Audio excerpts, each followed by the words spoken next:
Hai Pepita Lover, seperti biasa hari ini Asis feeding. Jadi mau cerita dikit, kalau kemarin itu kan saat baru mulai sudah nyerang ya, sudah strike.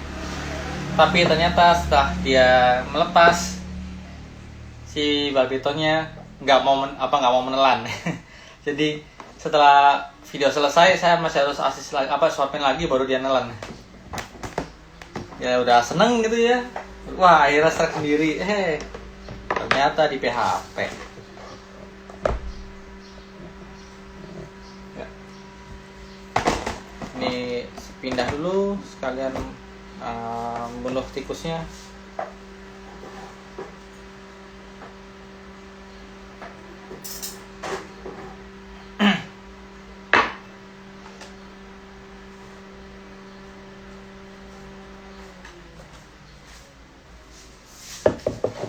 Karena jadwal makan jadi nggak saya bersihin total ya, bersihin totalnya nunggu kalau bang kotoran aja,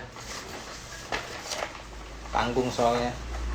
Yang penting kandangnya kering nggak basah, dah ya lembab-lembab dikit masih oke lah. Soalnya kan di sini juga suhunya lagi dingin banget ya, tadi pagi aja tembus 23 derajat di dalam kamar ini ya. Kalau ada tanya aja tentang balpiton. Oh iya, informasi kalau saya lagi buat promo di Shopee. Kalau ada minat bisa langsung cek ke Shopee saya, search saja Veldi88 atau nggak Veldi Piton, search saja. Ada lagi promo, semua balpiton ready, plus jangan lupa klaim vouchernya. Tuh. Jadi jangan terlewatkan karena hanya berlaku bulan Agustus. Bulan September udah selesai, harganya udah normal lagi. Jadi balpiton ready itu sudah pasti lolos makan, sehat, terus sama saya follow up sampai makan di tempat baru. Jadi udah nyampe takut ini ntar nggak makan apa segala macam, nggak usah khawatir, saya bantu pantau gitu ya. Mas sejauh ini sih nggak ada masalah sama yang beli dari saya ya Pak.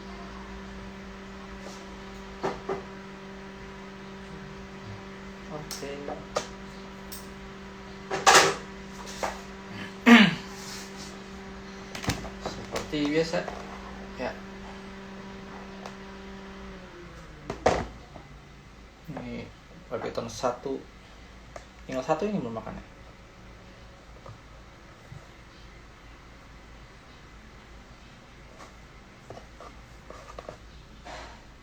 Ini kulit apa ya?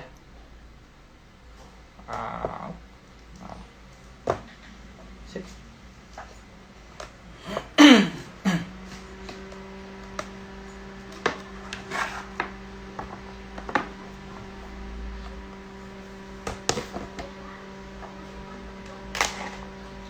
Oke.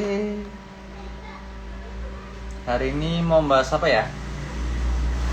Saya agak bingung sih, makanya kan saya masih hitungannya belum rutin upload YouTube yang masa topik-topik berat ya, karena saya sendiri sudah bingung mau bahas apa. Mau bahas mob tapi koleksi mob saya masih belum terlalu banyak, jadi masih minim perbandingan. Mau bahas tentang basic tapi sudah saya bikin semua, jadi tinggal diulang lagi aja. Jadi ya makanya saya fokus ke live ini kan buat Q&A. Kalau misalnya ada yang bingung tentang balpiton bisa langsung tanya gitu ya. Halo yang baru gabung, seperti biasa nih masih nyopin yang kemarin, distract doang, ditelan enggak.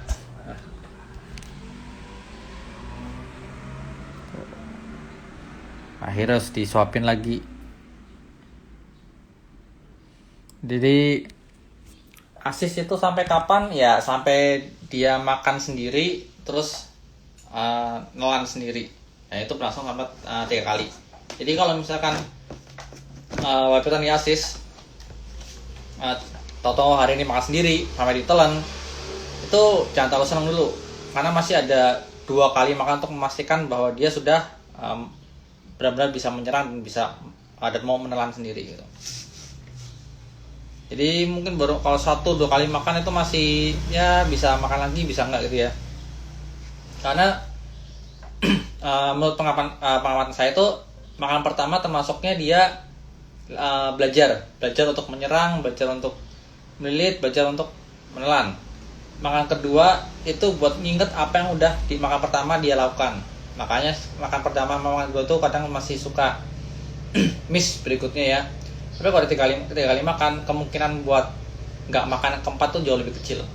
Ada kemungkinannya tapi nggak separah itulah. Paling ya mungkin yang keempat dia nggak mau makan, habis itu yang kelimanya atau keenamnya dia mau makan sendiri gitu. Nah, apakah kalau sudah makan sendiri itu masih diasis? Ya biarkan aja dulu gitu. Jadi kalau hari ini dia makan sendiri tanpa bantuan, tanpa diasis gitu ya, tanpa disuapin, itu paling enggak 3 minggu. Kalau misalkan dia nggak mau asis, di minggu keempat baru diasis lagi. Nggak mau makan sendiri di minggu keempat, baru minggu keempat itu langsung diasis gitu. Jadi benar-benar saya seperti baru netas gitu ya patokannya ya. Halo yang baru join, kalau ada pertanyaan sama kita tanya aja. Jangan lupa saya lagi ada promo di Shopee di toko file di Python, atau enggak cari profile file di 88. Saya lagi bikin promo, ada potongan khusus plus voucher.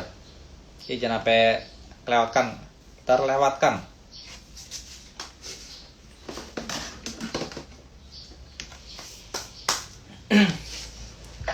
Ya. Kalau ada pertanyaan tanya aja. Saya masih bingung mau cari topik apaan ini. Soalnya kemarin kayaknya topiknya itu agak berat tapi agak umum dan banyak yang nggak tahu kemarin ya. Padahal berapa kali saya singgung dan ya mungkin banyak yang kurang perhatian juga sama bagian itu.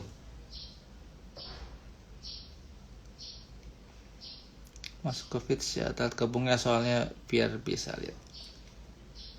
Kalau jadi live ini tuh tetap saya upload seperti biasa, masa di Instagram ya, sama di di YouTube. Jadi kalau yang telat itu kalau mau nontonnya lebih nyaman mungkin bisa nonton di YouTube ya, bisa nge-slide timernya udah nonton menit berapa gitu. Jadi saya emang mempersiapkan 2 backup tempat itulah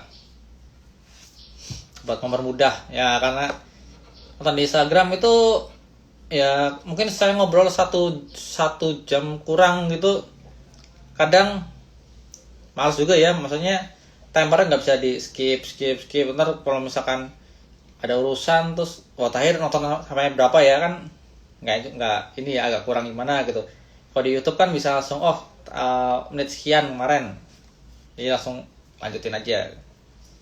Jadi kalau yang telat nggak usah khawatir.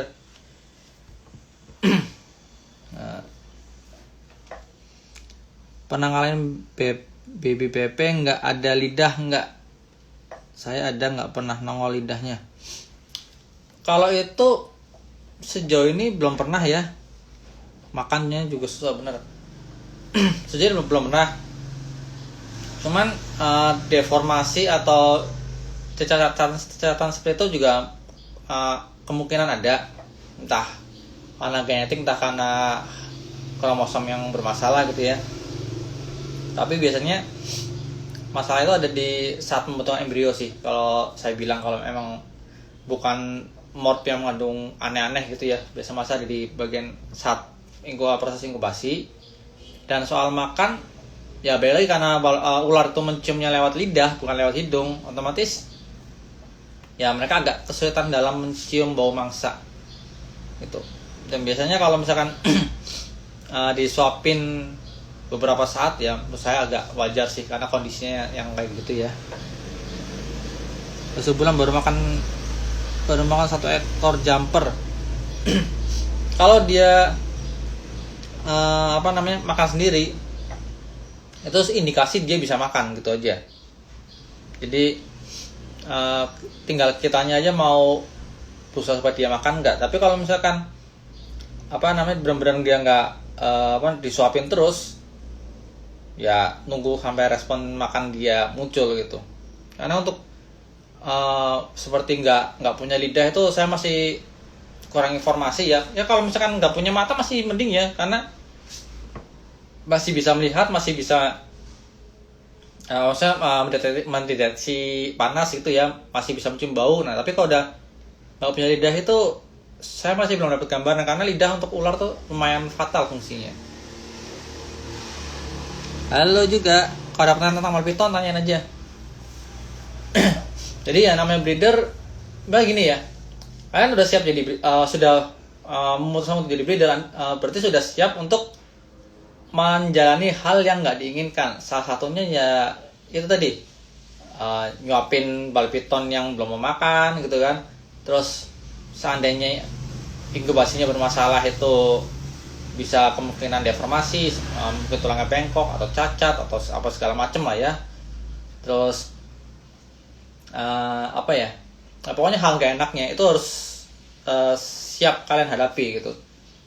Karena ya orang biasa terjun karena yang dilihat digit angka yang di FJB gitu ya, tapi di belakang itu kan nggak ketahuan gitu. Maksudnya ya orang nggak mau peduli karena lebih melihat hasil itu, tapi prosesnya kan ya masing-masing yang jalan gitu. Jadi ya harus ibaratkan kalau menyemplung sudah pasti bakal menemuin hal gak enaknya. Berarti breeding itu coba dimasukkan dalam box untuk berapa lama ya sampai dipisah lagi, dan berapa lama waktu dipisahnya. Oke. Untuk saya sendiri itu metodenya, kalau misalkan hari ini makan berarti saya menggunakan metode itu jantan yang dimasukkan ke dalam box betina ya, bukan sebaliknya. Karena sebaliknya pun bisa, tapi saya lebih prefer satu gitu. Nah, jantan misalnya hari ini makan. Nah, karena makanan ukuran mangsa jantan itu lebih kecil, jadi di esok harinya itu jantan sudah bisa dipegang dan dimasukkan ke kandang betina gitu. Habis itu udah saya biarin aja, tiap hari saya cek kalau ada lock atau kopulasi gitu ya, ekor jantan di bawah, ekor betina di atas, terus seperti ini nyilang gitu. Itu saya catat, tapi saya biarin dulu. Dan 1 hari sebelum jadwalnya makan atau sebelum harinya makan, itu saya pisah dulu. Jadi jangan sampai pas harinya makan masih ada lock gitu loh. Jadi untuk istilahnya kalau pas harinya dipisah itu ada yang lock, ya saya biarin, karena besoknya pasti udah lepas. Jadi jadwal makan mereka tetap bisa makan seperti biasa. Karena baik jantan ataupun betina juga mereka butuh asupan nutrisi buat supaya bisa produktif terus gitu ya, maksudnya bisa kawin terus gitu. Nah, idealnya 1 bulan itu paling nggak 1 kali lock atau 1 kali kawin, itu idealnya. Jadi 1 jantan 4 betina, paling nggak 1 minggu itu ada lock sama 1 betina. Jadi kan pas terpenuhi itu 1 bulan 1 kali lock. Kalau lebih dari itu jantannya bakal cepet banget kurus, gitu aja. Proses lock itu biasanya berapa lama, hitungan jam? Lock itu biasanya mungkin paling cepat 12 jam. Kayak nggak pernah nge-timer, tapi mungkin sekitar 12 sampai 48 jam. Karena hemipenis palpiton itu ada 2, makanya kawinnya lama. Ya kayak manusia cuma 1, bentar doang ya. Gitu. Jadi kemungkinan kalau misalnya tiap hari ngecek itu kemungkinan terlewat saat locknya itu kecil sekali. Jadi pasti ada lah. Bisa kalau misalkan hari ini lock terus besok kan masih ngelock juga, saya tetap catat 2 kali, bukan cuma 1 kali gitu. Untuk ya perbandingan aja sih. Dan perlu diingat, berapa kalinya lock itu nggak pengaruh seberapa cepat dia bakal jadi telur. Karena balik lagi itu kesiapan folikel si betina, dan satu cara untuk detek itu ya pakai alat ultrasound atau USG. Sebelum digabung, yang makan jantan apa betina? Dua-duanya. Baik jantan atau betina butuh nutrisi. jantan butuh nutrisi untuk tetap kawin, betina butuh nutrisi buat nyimpan lemak nantinya, cadangan tenaga selama proses ovulasi sampai bertelur gitu. Karena kalau terlalu mepet takutnya egg binding malah jadi bahaya buat betinanya. Kalau salah masuk jantan sama jantan berantem nggak ya? Salah masuk jantan sama jantan nggak berantem nggak sih. Tapi kalau berantem pun nggak sampai gigit-gigitan, nggak seperti retik atau molu yang ketemu bisa sampai luka-luka gitu, nggak. Paling ya berisik aja, disenggol-senggol, dorong-dorong gitu ya. Nah terus ada kemungkinan jantan sama jantan juga bisa lock. Nah taunya dari mana?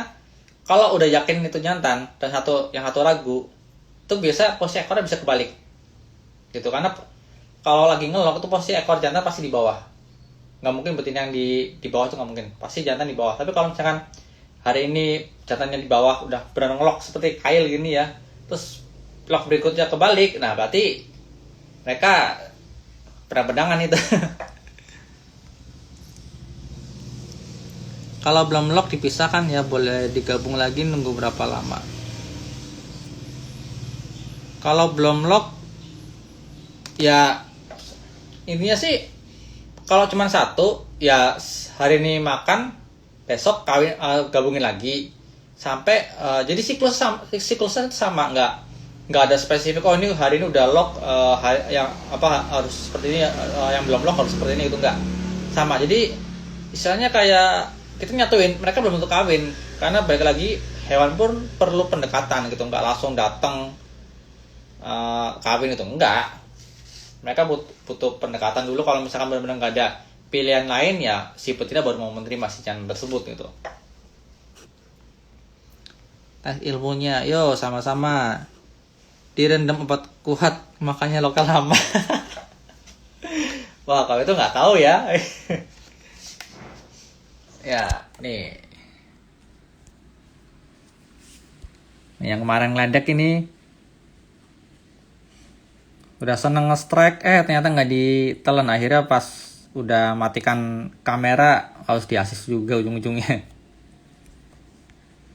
Ini dari netas belum mau makan sendiri nih. Gitu ya. Ini dari netas belum mau makan sendiri. Jadi kan ya emang sih agak mungkin banyak yang menganggap wah saya breeding pertama berhasil, kedua berhasil, wah breeding baru itu gampang nih apa segala macam gitu ya. Tapi ingat beginner luck itu ada gitu, tinggal masalahnya kapan Anda bakal merasakan pahitnya dulu aja gitu. Ada yang merasakan pahitnya waktu di awal, ada yang merasakan pahitnya pas udah mungkin musim keberapa gitu. Jadi siap-siap aja, siapan mental. Makanya saya lebih mengarahkan untuk pencegahan dibandingkan mengatasi gitu ya. Karena pencegahan tuh kita berarti udah ada gambaran harus hal buruknya, tinggal kita siap-siap aja.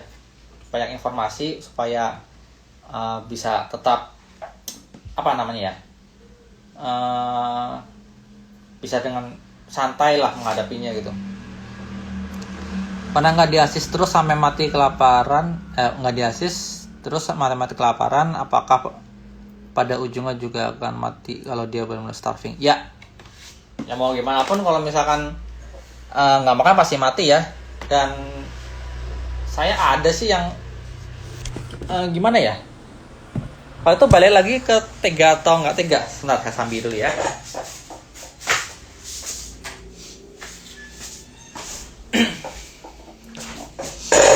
Kalau itu balik lagi ke tega atau nggak tega ya. Karena ya saya sebelumnya juga ada ngalamin kalau piton itu dia benar-benar nggak mau nyerang, nggak mau makan, sudah di-assist pun masih dimuntahin lagi. Ini masih mending ya, setelah di-assist nggak lama dia bakal nelan gitu ya. Tapi saya pernah ngalamin benar-benar nggak mau makan sama sekali, sampai saya masukin agak dalam pun masih dikeluarin lagi.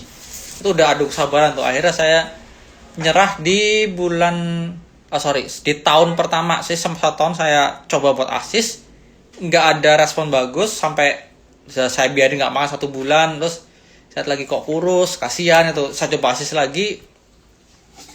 Cuman ya karena bandelnya bukan main, ya udahlah akhirnya saya serahkan ke teman yang punya king cobra. Ya karena dia pada harus kesiksa terus gitu ya di asis, adu stres kan, adu stresnya saya sama adu stresnya si balpitonnya gitu. Akhirnya ya udahlah eutanasia aja daripada kasihan gitu. Ya mau nggak mau itu dulu mobnya laser itu mau nggak mau ya udah ya benar-benar kayak nggak niat buat hidup itu balpitonnya. Kalau mau dibiarin aja ya mati pasti, cuman nggak tega aja ngelihatnya gitu. Saya sudah netes, usia berapa bulan balpiton ready untuk dipasarin? Minimal 3 kali makan. Jadi balpiton itu harus makan sendiri 3 kali beruntun. Itu standar tidak tertulis untuk breeder balpiton ya. Jadi makan sendiri, minggu ini makan sendiri, catat. Minggu depan makan sendiri, catat lagi. Minggu ketiga makan sendiri, udah pasarin aja. Gitu. Jadi paling enggak dengan begitu Anda jadi nggak ragu untuk memberikan garansi makan, karena Anda yakin kalau si balpiton ini sudah makan sebelumnya gitu loh. Seandainya pun pas baru sampai ke kiper baru belum mau makan, biasa ada faktor yang mempengaruhi seperti mungkin tingkat stresnya atau mungkin kondisi kandang atau kondisi lingkungan. Biasa kan ya namanya baru melihara kan pasti baru datang diliatin terus atau langsung dimainin gitu ya. Itu bisa menjadi pemicu nggak langsung mau makan saat sampai di tempat baru. Terus juga kalau terbiasa memberikan mangsa memberikan makan tuh langsung ditaruh di kandangnya sama dipegangin itu kan beda gitu. Saya pernah ada ngalamin 2 minggu belum makan. Akhirnya saya tanya, metode kasih makannya gimana? Oh, tikusnya dipegangin. Oh, langsung taruh kandang aja, biarin 10-15 menit nggak diangkat, nggak dimakan, angkat aja. Akhirnya begitu ditaruh kandang, nah langsung dihajar. Berarti kan memang si balpiton ini takut sama gerakan tikus waktu dipegang. Tikus kan kalau dipegang gini kan dia bakal gerak nggak karuan ya, bakal panik tikusnya. Nah balpiton ini takut sama gerakan seperti itu. Tuh kalau misalnya ditaruh kandangnya aja kan lebih tikusnya lebih kalem sih, balpiton lebih fokus untuk memperhatikan gerak-gerik si tikus tersebut. Mas, lihat inkubator model pakai yang gimana dan presentasi tinggi enggak pakai inkubator yang itu? Pernah nyoba jenis inkup lain? Inkubator saya nggak pernah, dulu pernah sih, maksudnya pakai bentuk styrofoam. Itu inkubator pertama saya. Ini masih ada styrofoamnya di bawah, cuman lagi nggak dipakai. Cuman ya kalau sekarang saya pakainya dari showcase. Oke, bentar. Ini seperti biasa ya, kalau udah di asis tetap semua saya catat. Ini sebentar. Ini balpiton yang ready nih yang dijual. Nah, ini nanti tabel aktivitas kalau dari saya pasti saya kasih untuk dicek kapan aja makan. Ya, ada data segala macem, nggak usah khawatir. Terus untuk inkubator, ini inkubator kulkas pertama saya. Ini sumber panas, ini belum nyala ya. Ini sumber panas. Habis itu udah, ini paling termometer biasa. Ini karena nggak miring jadi saya kasih ganjel. Habis itu ini termostat di atas. Ya. Oke. Lalu ini inkubator yang baru.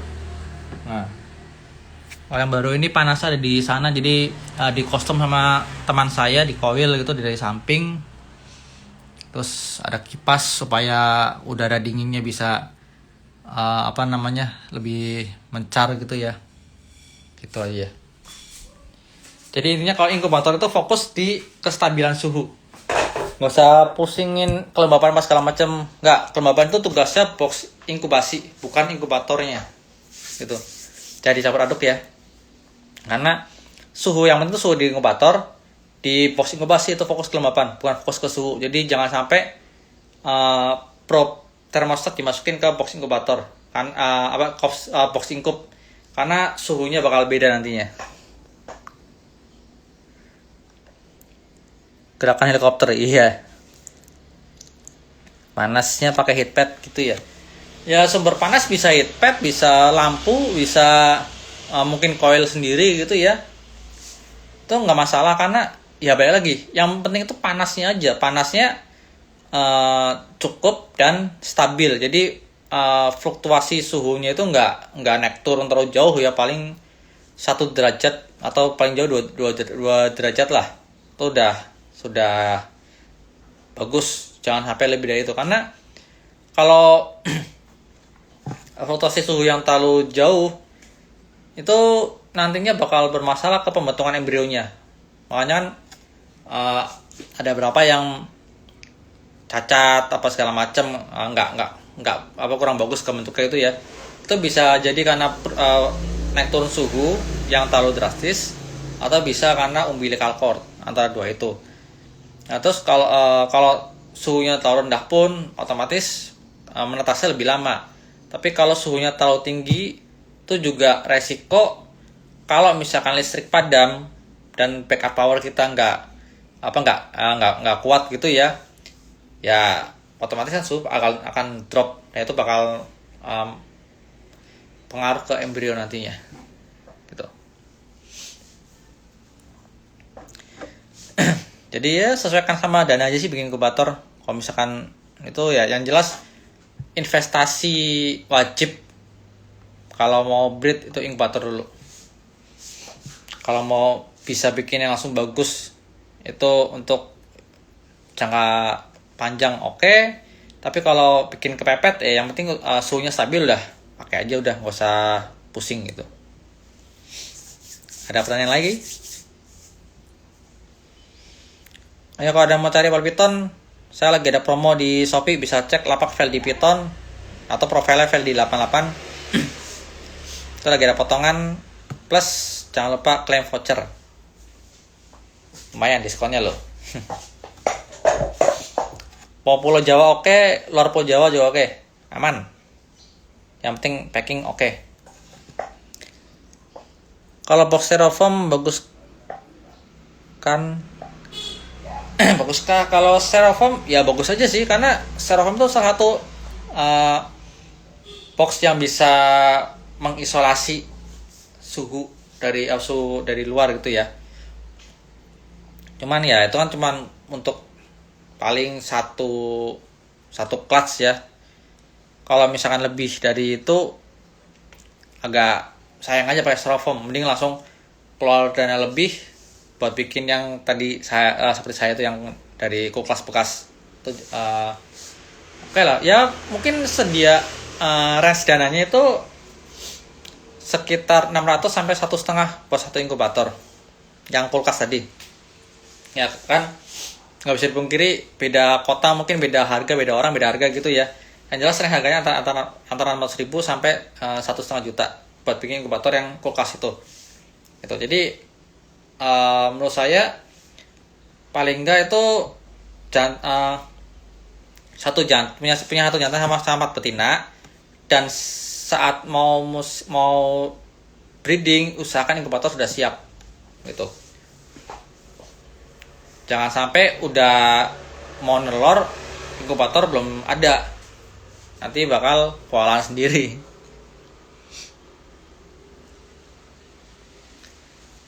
Event IPE datang nggak Om nanti? Enggak sih. Jadi saya orangnya agak malas keluar-keluar. Lebih senang di rumah saja. Malah jarang banget ikut event apa segala macem. Terus juga nggak terlalu suka keramaian. Kecuali kalau misalkan benar-benar ada yang ngetok rumah, ayo jalan, nah itu lain cerita ya. Tapi kalau misalkan untuk sendiri kayaknya nggak deh. Udah terakhir event pun kemarin Purbalingga saya ada ikut event buat lihat aja, nggak partisipasi di kontesnya, tapi cuma lihat aja. Itu yang terakhir sih sejauh ini. sebelumnya dulu di Mangga 2 tuh udah lama banget lah, jauh tahun berapa itu lupa saya, jarang banget ikut event, capek juga soalnya. Man nggak tahu dah tahun depan daerah sini mau bikin event lagi atau enggak di Purwokerto gitu ya. Kalau misalnya bikin event mungkin bisa ada pertimbangan untuk sini. Cuman untuk saat ini ya memantau aja dari sosial media.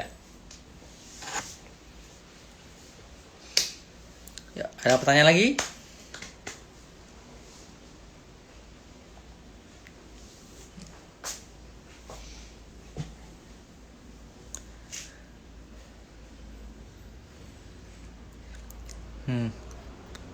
Bro Emir Rahmadi minta disamperin tuh Mas Feldinya biar datang.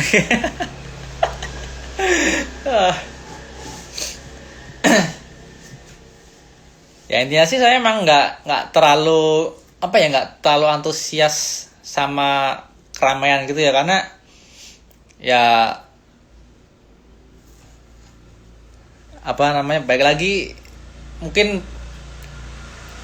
jam-jam awal masih semangat memantau segala macam, kalau udah agak lama capek juga gitu. Transfer ilmu kalau bisa dijawab ya. Kalau ilmu sih sebenarnya gini ya, paling enggak kalau misalnya mencari informasi itu, kalau nggak tahu ada kesempatan sebaiknya tanya. Tapi kalau misalkan lagi kesempatannya minim, sebaiknya coba baca-baca dari sumber yang lebih kompeten. Karena dengan kadang saya bingung untuk menjawab pertanyaan yang terlalu terlalu samar-samar, karena orang yang sudah sedikit paham sama yang nggak paham sama sekali itu kan ada perbedaan dalam bertanya ya. Karena orang yang kurang paham di suatu masalah itu kadang nanyanya lebih detail. Itu saya jawabnya lebih enak, berarti ada kurang paham di bagian ini. Tapi kalau benar-benar yang blank sama sekali, itu masih tahu luas buat saya gitu ya. Ya saya sendiri pun kebetulan waktu awal-awal belajar ya benar-benar baca dulu sendiri, baru kira-kira sambil mencari orang mana nih yang ilmunya bisa saya ambil gitu, dengan ya tentunya yang lebih kompeten di bidangnya, spesialis gitulah. Syukur-syukur kebetulan ya emang dapat kenalan yang fokus di badminton, ya akhirnya saya lebih sering konsultasi juga sampai sekarang, walaupun udah jarang ketemu. Lah udah tinggal saya sendiri. Makasih banyak, saya punya belajar jadinya. Oke, sama-sama. Kalau ada pertanyaan lagi minggu depan di jam yang sama gitu. Jadi kalau misalkan saya nggak ada live, berarti kemungkinan bikin video. Cuma sejauh ini sih saya belum dapat ilham lagi buat bikin video, masih stuck, makanya live dulu aja deh. Ya sekian aja. Kalau cari badminton ready bisa cek sosial media. Ini kalau yang nonton di YouTube ada di deskripsi, saya tulis. Untuk di Instagram itu di profil saya kalau nggak salah udah saya update ya. Ini tinggal klik aja. Yang jelas untuk bulan Agustus saya ada promo potongan harga khusus di Shopee. Jangan lupa klaim voucher juga. Ya, sampai jumpa di video berikutnya. Ciao.